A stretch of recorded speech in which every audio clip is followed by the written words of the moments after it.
하시면서 표징 3가지를 허락해 주시는 장면이 나와 있습니다. 이와 같은 일들은 이제 지난 시간 우리 모세가 실패하여서 좌우를 살피는 바람에 광야로 도망가게 되었는데, 그곳에서 진노 중에도 긍휼을 베푸신 하나님의 은혜로 좋은 가정을 이루게 하시고, 역시 게르솜, 그러니까 나그네와 같은 인생길인 것을 분명히 깨닫게 하시는 역사를 따라 아들의 이름을 그렇게 짓고, 그곳에서 40년의 광야, 목동, 목자 생활을 보내게 됩니다. 그래서 2장 사실은 마지막도 우리가 제대로 좀 잘 살펴보지 못했는데요. 그 마지막에 2장 23절에 여러 해 후에 애굽 왕이 죽고 이스라엘 자손이 고역으로 인한 탄식이, 부르짖음이 하나님께 상달되었다라고 23절에 말씀합니다. 그래서 그 고통 소리를 들으셨고 언약을 기억하셨다라고 말씀합니다. 기억은 그동안 모르고 계셨다가 아차 생각났다 그런 의미가 아니고요. 사실은 늘 생각해 오셨고 그 때를 두고 보고 계셨다라는 의미입니다. 잊어버리셨다가 다시 기억해내신 것이 아니고 늘 잠잠히 또 항상 주목하시다가 이제 때가 되어서 그 말씀의 성취를 이루시고자 하는 그 때를 만나셨다라는 의미를 가지고 있는 것입니다.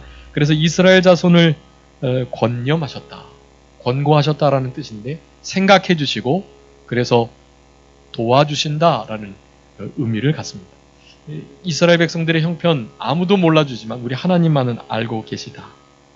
그렇게 모세도 그와 같은 권고의 은혜로 살아갔고, 또 이스라엘 백성들도 약속의 말씀을 따라서 이제 권고하시는 은혜를 입었다.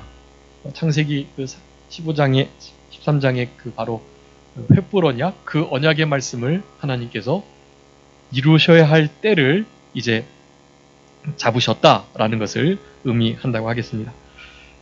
그래서 이 2장, 출애굽기 2장 이 마지막 절에 부르짖는 소리가 들려지고 또 하나님께서 그렇게 기억하셔서 언약의 말씀을 성취하시는 그런 권고의 때가 언젠가가 중요합니다.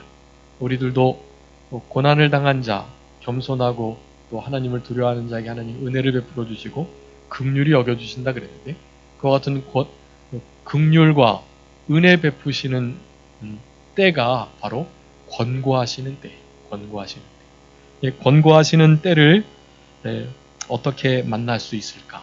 여러분, 그게 아주 중요하다고 하겠습니다. 몇 가지 원리를 말씀드릴 거니까 여러분 꼭 기억하시고 이 원리대로 하나님 앞에 기도가 응답되고 들으심을 얻고 권고하시는 역사를 따라서 그렇게 힘있게 승리하는 생활을 하셔야 되겠습니다. 첫 번째, 어떤 자들의 기도를 들으시고 권고해 주시는가? 전심을 다하는 자, 전심. 우리 교단의 그 김현범 목사님께서 가장 강조하시는 이 3가지의 성도의 덕목, 그 중에 하나가 전심, 전력하는 것입니다. 전심, 전력. 우리의 이 신앙의 다른 박질과 그리고 믿음의 이 선한 싸움, 그리고 믿음을 지켜내는 일, 이 일은요, 전심이 안 되면 잘 이루어지지 않아요. 그러니까 어떻게 전심하느냐가 관건입니다. 전심하도록, 전심을 가로막는 모든 것들을 계속 끊어내고 십자가에 못 박고 하는 것이 사실은 그게 신앙생활이, 전심을 다하여서 하나님께 기도할 때도 그렇게 기도하고, 전심을 다하여서 우리가 할 때, 무슨 일을 할 때에도 죽게 하듯 주님의 영광을 위해서 해야만 하는 것입니다. 잘 아는 말씀, 예레미야 29장 13절에 있는 말씀, 전심으로 나를 찾고 찾으면 어떻게 해주시겠다? 만나주시겠다. 하나님의 약속의 말씀입니다. 두 번째는 간절함이 있어야 됩니다. 전심이 있어야 하고 간절하게 기도하는 것. 간절하게 주님을 찾을 때 하나님께서 권고하시고 만나주신다. 잠언 8장 17절 말씀에 있습니다. 그리고 시편 145편 18절 말씀인데요.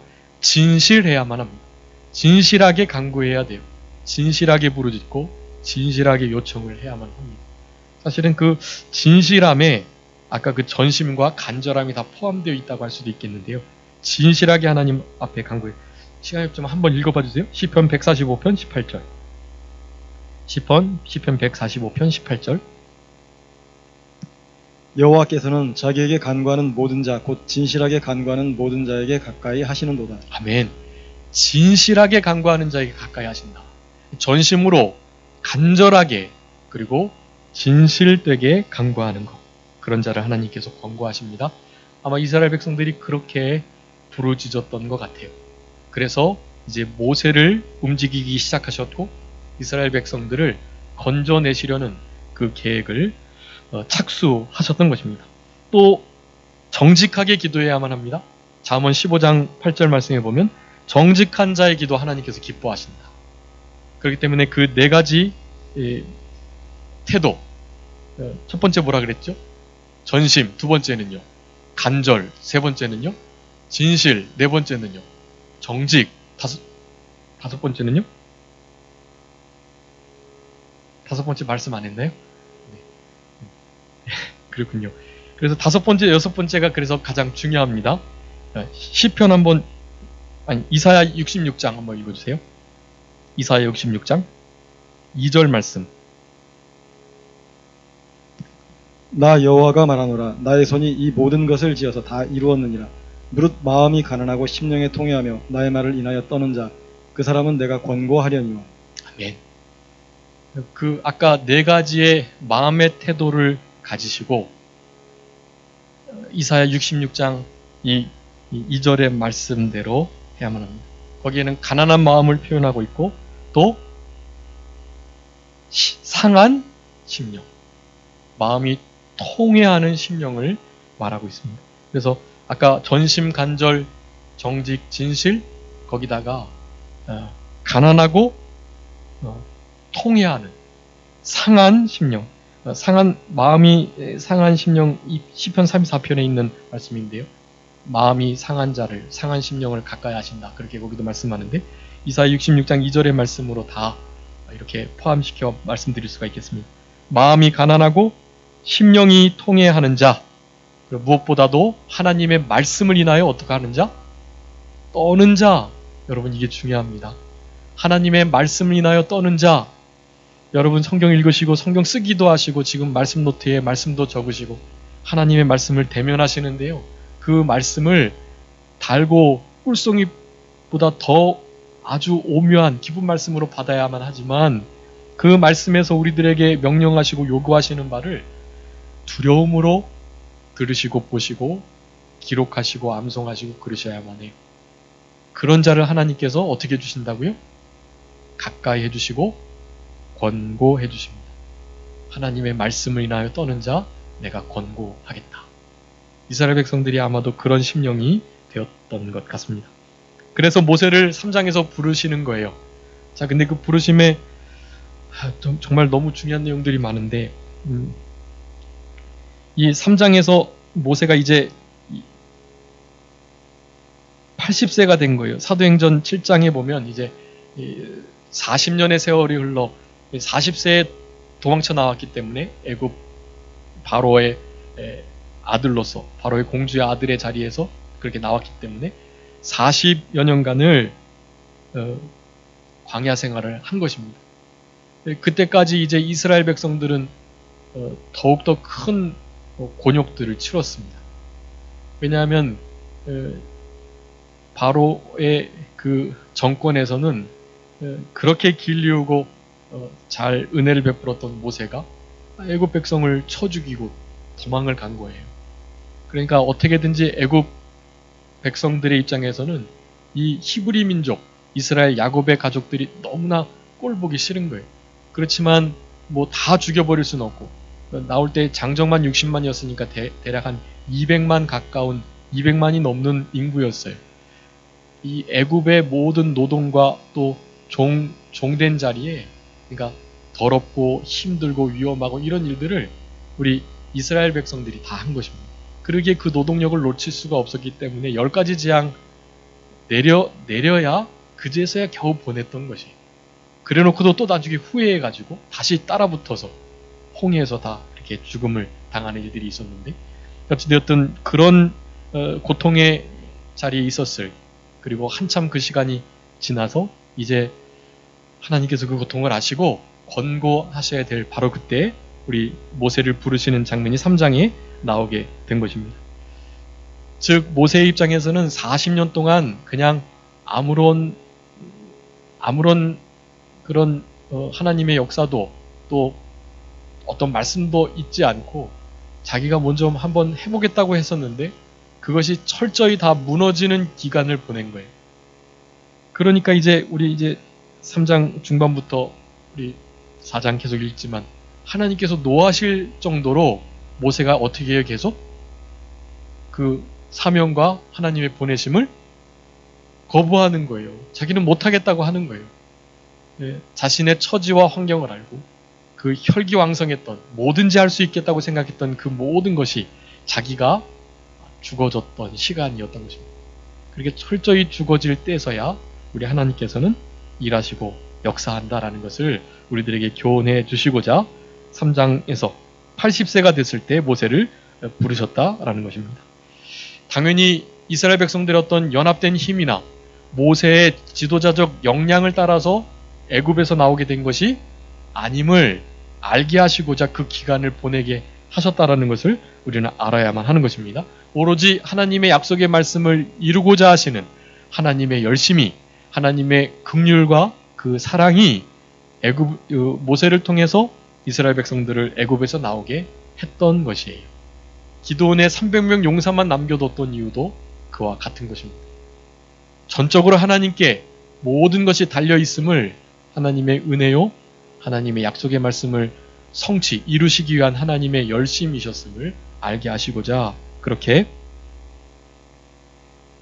모세를 80세가 될 때까지 두셨다라는 것을 우리가 생각해 볼 수 있겠습니다.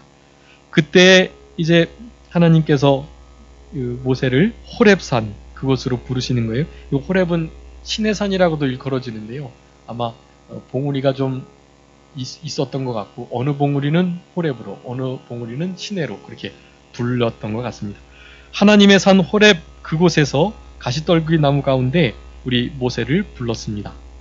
가시떨기 나무에 불이 붙었는데 꺼지지 않았다라는 것은 아주 큰 광경이라고 우리 모세가 말하고 있는데 이 가시떨기 나무와 같은 모세 그리고 이스라엘 백성들에게 하나님께서 불꽃 같은 말씀으로 같이 하시면 기적적인 역사가 좋은 광경이 구경거리가 생길 수 있다는 것을 말씀해 주시고자 하는 것입니다.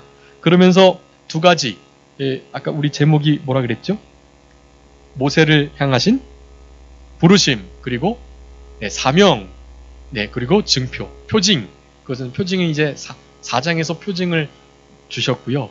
이 부르심과 사명은 3장에 있는 것이 이 3장에 있는 것이 지금 교환에 빠져가지고 그렇게 공과 편집위원들 중에 맡은 분이 좀 실수를 해가지고 제일 중요한 본문을 빼놓고 4장으로 넘어가시는 바람에 지금 3장이 빠져져 있는데요. 너무 중요한 말씀들이어서 지금 시간이 없지만 빨리 하고 있는 것입니다. 거기에 부르심, 그 부르심의 가장 핵심적인 내용이 그것입니다. 내가 선 곳은 5절에 보면 거룩한 땅이다라는 것. 너의 선 곳이라는 것은 성도의 선 곳이라는 것이에요. 자기가 할 수 있는 것이 아무것도 없다고 그래서 하나님만을 전적으로 의지할 수밖에 없는 상태에 있는 자들, 하나님의 임재하셨던 곳, 성도가 있는 곳, 바로 그것이 거룩한 곳이라고 할 수가 있겠는데 그곳에 거룩한 땅이기 때문에 너의 발에서 신을 벗어라 라고 말씀하는 것입니다. 그래서 우리 하나님께서 모세를 부르심의 그 부르심의 가장 중요한 이유가 신벗어라라는 것이 신벗어라. 여러분 우리가 신벗는 생활을 해야만 합니다. 누가 신을 벗고 있었죠? 종들이 신을 벗고 있어요. 종들은 신을 신지 못해요. 그냥 종들은 맨발로 있어야만 하는 것입니다. 그러니까 신벗어라라는 말은 뭐라는 말씀이십니까?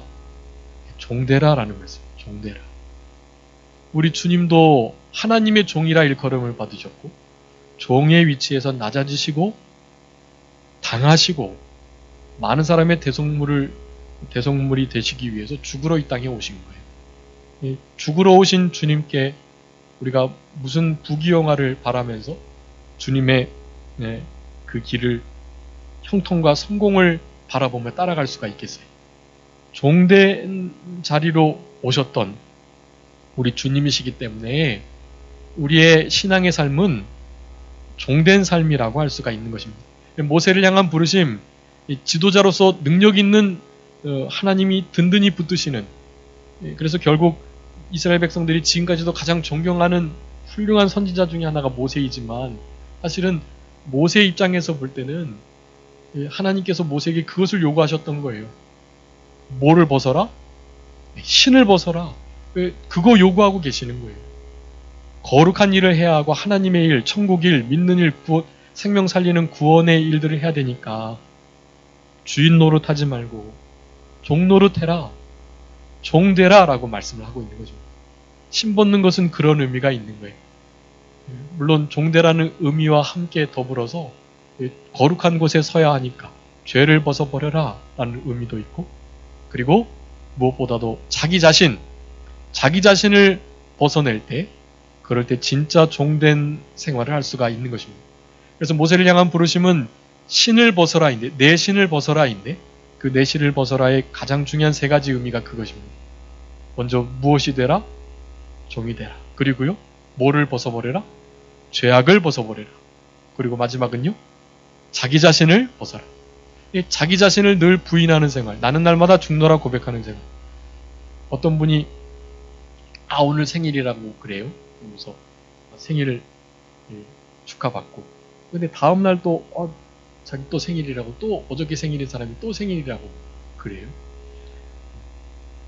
그래서 또 생일 축하받고, 그 다음날 또 자기 또 생일이라고 그러면서 왜 그러냐고 물어봤더니 자기는 날마다 죽었다 태어나기 때문에, 날마다 죽노라 사도 바울의 그 고백을 따라 죽는 연습하고 죽는 생활하기 때문에 나는 날마다 태어난다.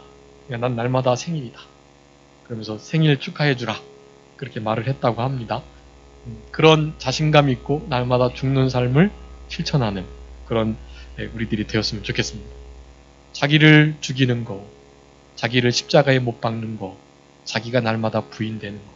여러분, 예수님을 따르는 예수님의 제자들은 그 일을 해야 되는 거예요.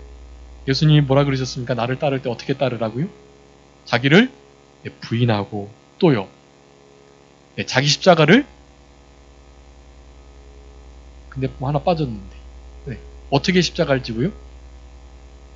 날마다 자기 십자가를 지고 예수님을 따르라. 그렇게 말씀하셨어요. 자기를 부인하고 날마다 자기 십자가를 지고 예수님을 좇는 거, 그게 우리의 사명입니다. 모세를 부르신 그 부르심의 가장 핵심적인 내용이 무엇을 벗어라? 신을 벗어라 인 것이.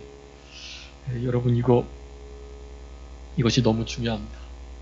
근데 모세가 그 생활을 사실은 40년 동안 그래도 나름 잘했어요. 잘했는데도 우리 4장에서 이제 살펴보겠지만 못한 부분들이 많아요. 우리는 그런 것들을 반면교훈, 전감소연 삼아서 모세가 실수하고 실패했던 것들을 되풀이하지 않고, 모세가 이 부르심 가운데 사명을 주심에도 불구하고 끝까지 이렇게 못하겠다고 했던 그런 부분들이 우리의 삶 가운데는 없도록 해야만 할 것입니다. 신 벗는 생활, 그리고 거룩한 땅에 설 수 있는, 그래서 자격자로 만들어지는 일, 먼저 종이 되고, 그리고 죄를 벗어버리고 자기 자신을 부인하는 이 세 가지의 부르심에 우리가 응답하고 그 부르심을 따라서 남은 생애를 살아가시는 우리들이 되어야 할 것입니다.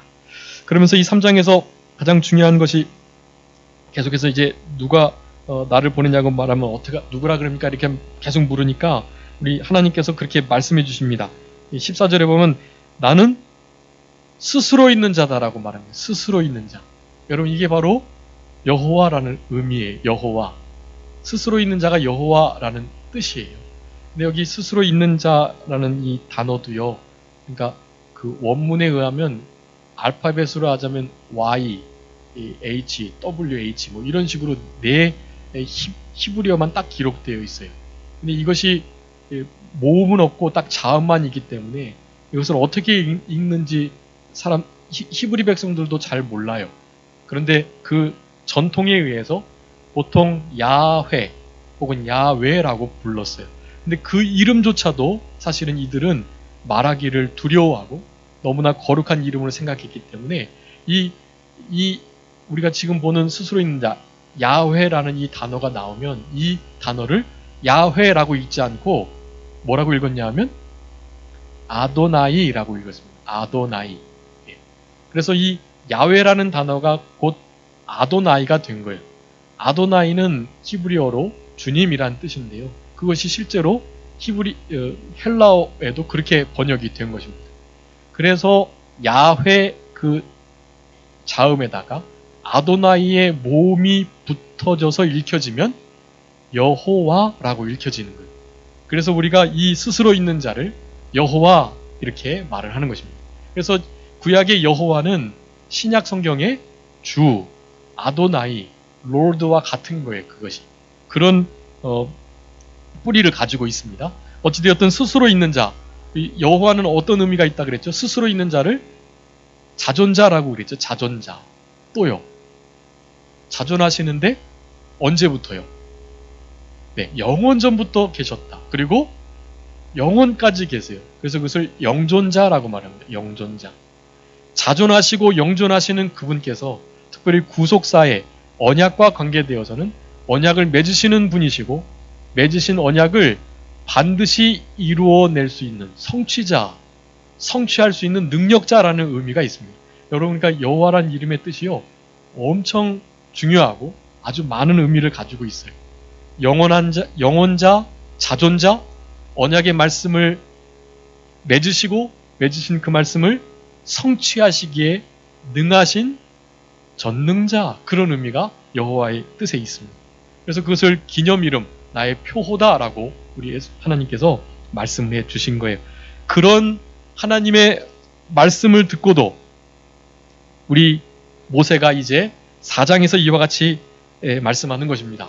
4장 1절에 보면 가로되 뭐라고요? 가로되 모세가 대답하여 가로되 네, 가로되 그러나예요.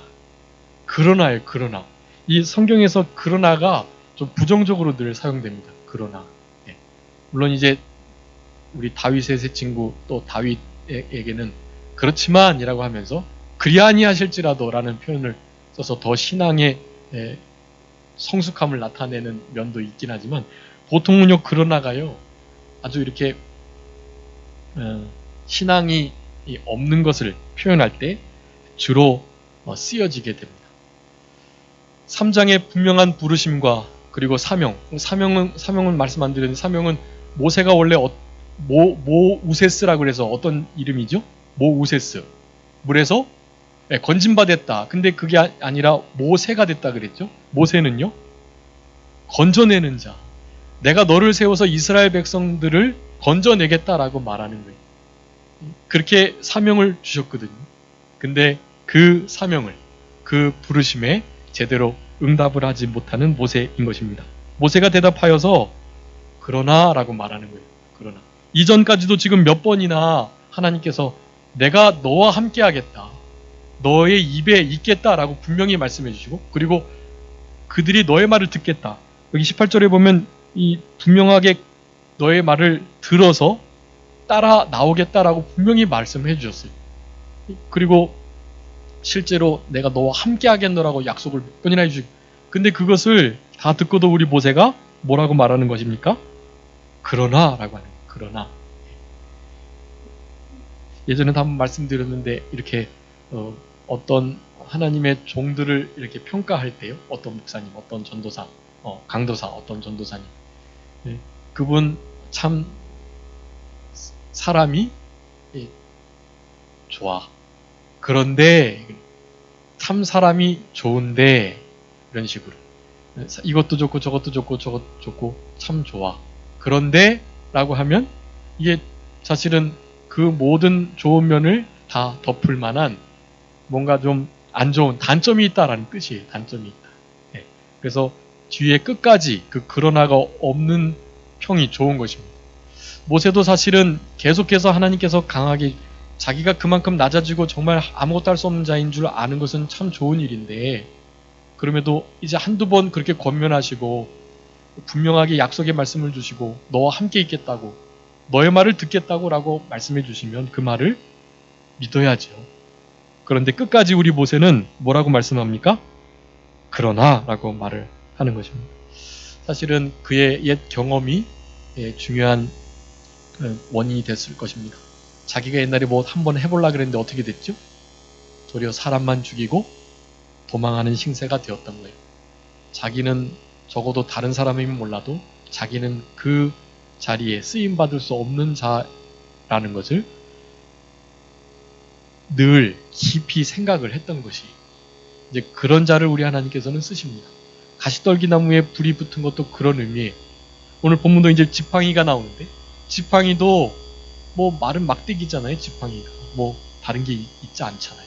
정말 별것 아닌데, 그것이 어디에 붙들릴 때, 하나님께 붙들릴 때, 하나님의 종인 모세의 손에 붙들릴 때 그 지팡이가 구원운동에 사용을 받게 되는 것입니다. 나중에 20절에 보면 하나님의 지팡이라고 표현을 하고 있어요. 그 지팡이가 하나님께, 하나님의 종에게 붙들리면 아무것도 아닌 것처럼 여겨지는 것도 귀하게 쓰임받을 수 있다는 사실을 우리 모세에게 하나님께서는 알려주시고자 하셨던 것입니다. 그런데 그러나 라고 계속 말하면서 나를 믿지 아니할 거고 내 말을 듣지 아니할 거고 또 그렇게 나를 보내시지 않으셨다고 그들이 말할 거예요 라고 말을 하는 것입니다. 그러자 우리 하나님께서 묻습니다. 내 손에 있는 것이 무엇이냐? 마치 오병이어의 기적의 가장 동력이 되었던 그 어린 여자아이의 점심 한 그릇, 점심 한 끼 때는 아무것도 아닌, 보잘것없는 그런 오병이어와 같은 것이라고 할 수가 있겠습니다. 그 지팡이, 그거 아무것도 아닌데 그거 던져봐라 라고 말씀하니 던지니까 무엇이 됐다고 말합니까? 뱀이 되었다고 합니다. 이게 하나님의 손, 모세의 손에 붙들려 있을 때는 그래도 지팡이의 노릇을 하면서 쓰임받을 수 있는데 붙들림으로부터 삐져나가면 어떻게 된다는 거예요? 뱀 노릇한다는 거예요. 물고 독을 내고 또 간교하게 속이고 속는 일들을 하게 하는 마귀적 노릇을 하게 된다는 것을 말하고 계시는 것입니다. 우리 베드로 사도도 하나님의 일을 생각하지 않고 사람의 일을 생각할 때, 사실은 예수님을 진짜 위하는 마음이었긴 했지만 인정에 기울어져서 육체의 것을 생각하다 보니 예수님 십자가 지시는 일은 결코 일어나서는 안 되는 일인 거예요. 그래서 절대로 십자가 지실 수 없습니다. 돌아가실 수 없습니다 라는 식의 말을 했을 때 예수님께서 뭐라 그러셨습니까? 베드로에게 네, 사탄아 내 뒤로 물러가라 그렇게 말씀하십니다. 인간의 일을 생각하고 인정에 기울어지고 그렇게 하나님의 붙들린 바 된 그 능력의 장중으로부터 떠나게 되면, 그러면 사탄 노릇, 마귀 노릇, 뱀 노릇, 가시 노릇 하게 된다라는 사실입니다. 그랬을 때 모세가 뱀을 피했는데 4절에 어디를 잡으라고 말씀합니까? 꼬리를 잡으라고 말씀합니다. 우리가 늘 말씀 많이 들었지만 뱀 원래 어디 잡아야 되는 거예요? 네, 원래 뱀 머리를 잡아서 이렇게 딱 제압을 해야 되는 것입니다. 꼬리 잡으면 어떻게 되나요? 물려요. 꼬리 잡으면 뱀이 휙 돌아가지고는 탁 물어버립니다. 그렇기 때문에 사실은 머리를 잡아야 돼, 뱀은. 그런데 뭘 잡으라고요? 꼬리를 잡으라는 거예요. 꼬리. 사실은 우리의 생각과 이성, 뭐 일반적인 어떤 논리와 또 보편적인 상식, 이것과 맞지 않은 하나님의 명령을 하실 때가 있어요. 그럴 때 어떤 것을 순종해야 되겠습니까? 하나님의 말씀을 순종해야만 합니다. 내 경험과 판단과 생각, 보편적인 상식과 그 모든 것들을 다 내려놓고 하나님께서 하라고 하시는 것을 순종하는 거예요. 여러분, 순종이 믿음이고 순종이 또한 능력이 됩니다. 순종할 때 역사가 나타나고 순종할 때 뱀 노릇하던 자도 다시 붙들려서 하나님 앞에 쓰임받는 지팡이가 될 수가 있는 것입니다. 항상 하나님의 손에 붙들려라 라는 의미를 우리 모세에게 해주고 계시는 것입니다. 세 가지 표징 중에 하나예요. 모세가 하나님께서 모세를 부르시고 사명을 주셨는데 그 부르심과 사명을 잘 할 수 있겠다라고 용기를 주시는 세 가지 표징, 그 중에 하나가 무엇이 되게 하는 거예요? 지팡이가 뱀이 되게 하는 것, 다시 그 뱀이 지팡이가 되게 하는 것, 이 이적을 통해서 첫 번째 표징을 허락해 주셨던 것입니다. 그렇게 했을 때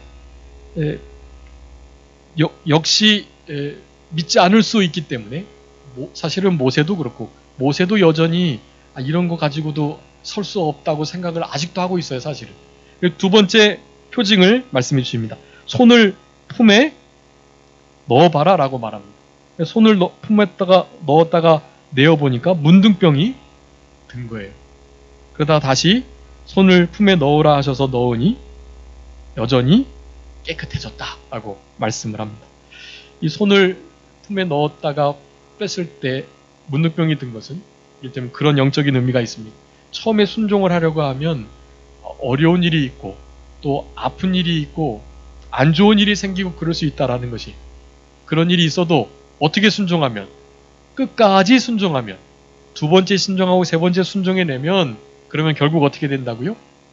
이적이 나타나고 여상하여지고 하나님의 뜻이 나타나고 이루어지는 역사가 있는 것입니다. 나하만 장군이 몇 번 씻을 때요, 몸을? 7번 씻을 때, 7번 씻어요. 7번 씻을 때, 그럴 때 문둥병이 나아지는 거예요. 6번 씻을 때까지는 여상하지 않았어요. 근데 끝까지 순종할 때, 그럴 때 실제적인 역사가 나타나게 되는 것, 그것을 교훈해 주시고자 이렇게 두 번째 표징을 보여주셨던 것입니다.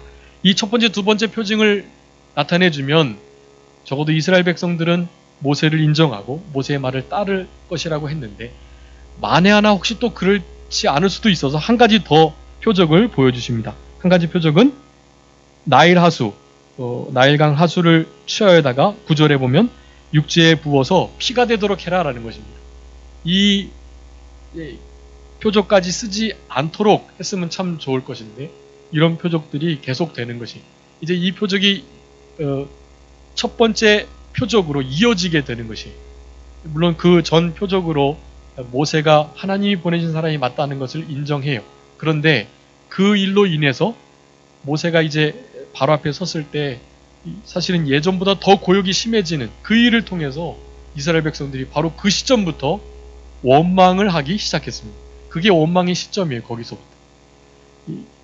모세도 그렇고 이스라엘 백성들도 여전히 그저 하나님의 불쌍히 여기심과 긍휼로 그렇게 구원받은 자들일 수밖에 없다는 것을 말씀해주고 계시는 것입니다. 그러면서도 말에 능치 못하다고 10절에 또 말합니다. 그랬을 때 누가 입을 지었느냐? 내가 지었으니까 내가 너의 입에 말을 두겠고 내가 너와 함께 할 거니까 가라 라고 말씀을 하십니다. 그러나 우리 모세가 13절에 아주 끈기 있는 불신앙으로 그렇게 말을 합니다. 보낼 만한 자를 보내소서. 다섯 번째 하나님하고 흥정하듯이 자기는 도저히 못하겠다고 하는 말을 하고 있는 것입니다. 그럴 때 이제 모세의 형인 아론을 보내주셔서 아론이 너의 입을 대신하겠다. 원래는 모세가 이 일 다 할 수 있었는데요. 끝까지 이렇게 못하겠다고 하니까 하나님께서 아론을 붙여주셔서 2인 체제로, 2인 체제가 되었기 때문에 사실은 호렙산에 모세가 받으러 올라갔을 때 금송아지 만드는 사건이나 누이 미리암이 모세만 하나님의 종이냐고 선지자냐고 하다가 문둥병이 드는 일이 사실 있었던 거예요. 모세의 잘못이라고 할 수가 있겠습니다. 이